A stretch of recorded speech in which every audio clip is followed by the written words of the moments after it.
बहुजन खबर दिल्ली के सभी सम्मानित दर्शकों को जय भीम। तो आज हम आए हुए थे बदरपुर विधानसभा क्षेत्र में बहुजन समाज पार्टी की बैठक में। तो हमारे साथ मौजूद हैं बदरपुर जिला के अध्यक्ष माननीय गुरदयाल गौतम जी और बदरपुर विधानसभा के प्रभारी मेरे मित्र भाई डी.के. राणा जी। तो हम आज उनसे जानने का प्रयास करेंगे आज की मीटिंग किस विषय पर थी और आज क्या क्या एजेंडा रहा आज की बैठक। देखिए पत्रकार महोदय, बहुजन समाज पार्टी एक पवित्र विचारधारा को लेकर के इस देश में चल रही है।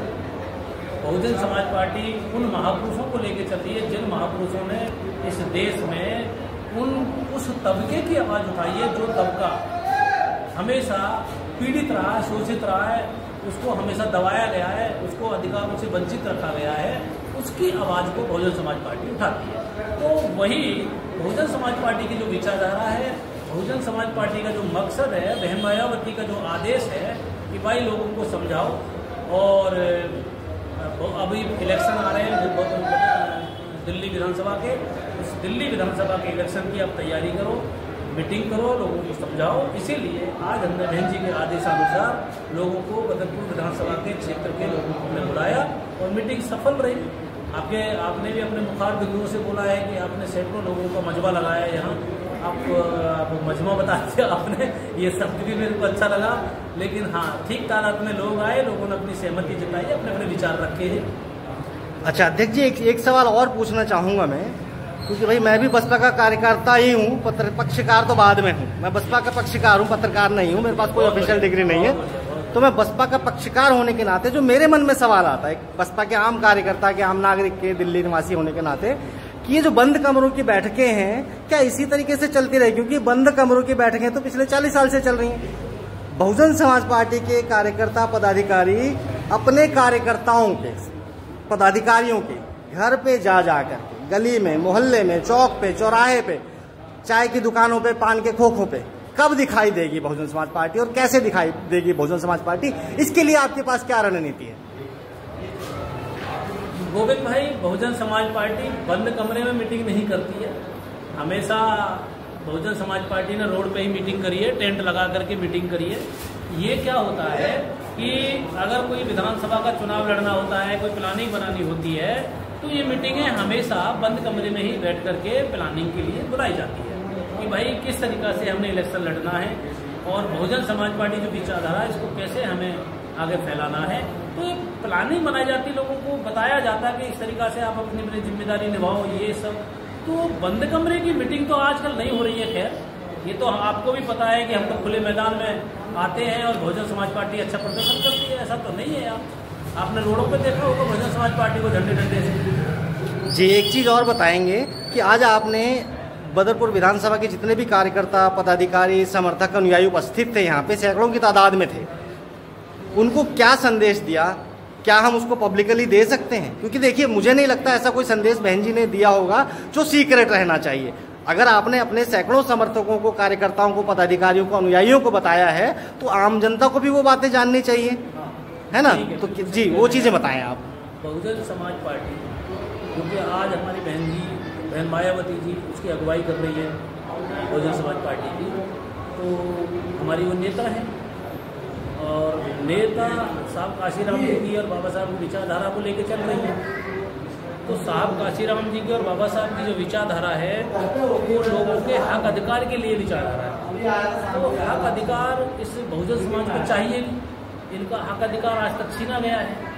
तो जब छीना गया है तो हक अधिकार दिलाने के लिए किसकी जिम्मेदारी बनती है? जो एक प्लेटफार्म बना हुआ है, जिन महापुरुषों ने बड़ी मेहनत से प्लेटफार्म को बनाया है बहुजन समाज पार्टी को, तो हक अधिकार तो इसी के माध्यम से दे सकते हैं हम लोग, इसके माध्यम से डिमांड ही कर सकते हैं।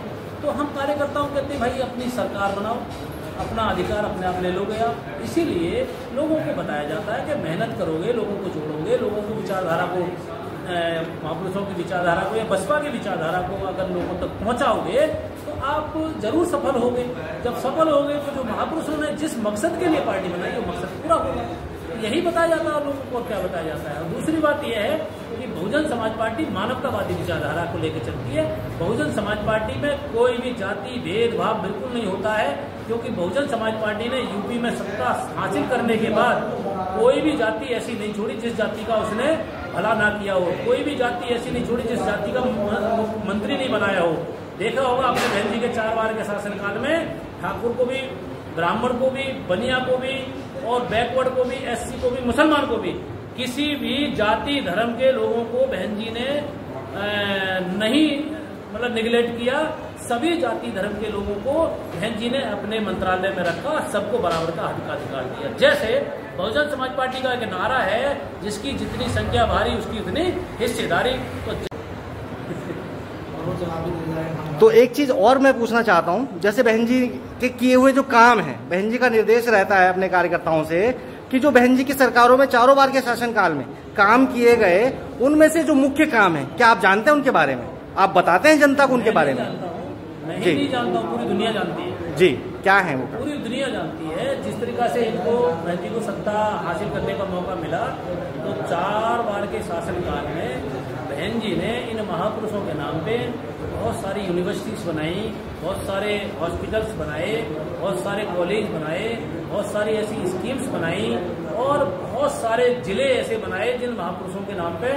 इससे ये हो गया क्योंकि जो महापुरुष को सम्मान नहीं दिया गया था, बहन जी ने अपने शासनकाल में इन महापुरुषों को सम्मान देने का काम किया। तो बहुत सारी स्कीम्स हैं। आप एक स्कीम्स नहीं थी, सर्व समाज के हित में ही स्कीम बनाई थी सारी की सारी। वो सर्व समाज के हित में ही जिले बनाए हैं, छोटे छोटे जिले, जो कि 10-20 किलोमीटर के जिले मिल जाता है आजकल। पहले 70-80 किलोमीटर लोग जाते थे जिले के लिए, अब छोटी छोटी तहसील भी बना दी है, जो 5-10 किलोमीटर पे 5 किलोमीटर पर तहसील मिल जाती है। पहले 15-20 किलोमीटर पर तहसील मिलती थी लोगों को। तो सर्व समाज के लिए हित में काम हो गया ना, हो गया ये। कोई विशेष एक जाति के लिए काम नहीं करा। तो बहन जी ने सर्व समाज के लिए ही अपने शासनकाल में काम किए हैं, उनके ही फायदे के लिए। जी बहुत बहुत धन्यवाद। तो ये हैं हमारे साथ गुरदयाल गौतम जी। आशा और उम्मीद है कि आगे भी मिलते रहेंगे और आगे भी इसी तरीके से बसपा की बात को हम आगे अपने बहुजनों तक पहुंचाते रहेंगे। यदि आपको हमारी बातचीत अच्छी लगी हो तो प्लीज़ हमारा सहयोग कीजिएगा। जय भीम, जय बसपा, भारत का संकल्प, बसपा ही विकल्प।